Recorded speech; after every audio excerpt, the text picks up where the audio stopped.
شرک سب سے بڑا ظلم ہے جو اللہ نے معاف نہیں کرنا.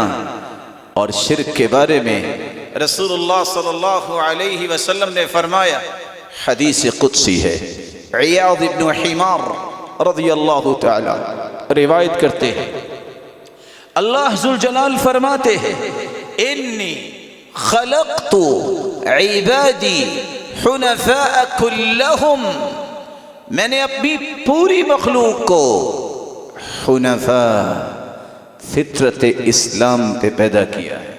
وَإِنَّهُمْ أَتَتْهُمُ الشَّيَاطِينَ فَاجْتَالَتْهُمْ عَنْ دِينِهِمْ، شیطان آئے، شیطانوں نے ان کو دین سے دور کر دیا.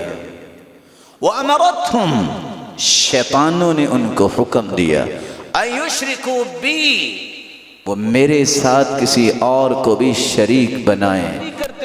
اللہ کے رسول نے فرمایا، لَتَتَّبِعُنَّ سُنَنَ مَنْ كَانَ قَبْلَكُمْ شِبْرًا بِشِبْرٍ وَزِرَاعًا بِزِرَاع، تم یہود و نصارہ کی پیروی کرو گے، مشابہت کرو گے، جہاں وہ قدم رکھیں گے تم بھی قدم رکھو گے، ایک ایک بلش پہ ان کی نقالی کرو گے. وَلَوْ دَخَلُوا جُحْرَ ضَبٍّ لَدَخَلْتُمُوهُ، اگر ضب کی سوراخ میں وہ داخل ہوں گے تم بھی ان کے پیچھے داخل ہوگے، پتہ نہیں یہاں سے بھی کوئی خزانہ نکلنے والا ہے. وَلَوْ أَنَّ أَحَدَهُمْ جَامَعَ امْرَأَتَهُ فِي الطَّرِيقِ لَفَعَلْتُمُوهُ، وہ تو یہودی ہے، وہ تو عیسائی ہے، وہ تو بے حیا ہے، بے شرم ہے، ان کی تو غیرت نہیں، اگر وہ راستوں میں اپنی بیویوں سے ہم بستری کریں گے لوگوں کے سامنے تم بھی ان کی نقالی کرو گے.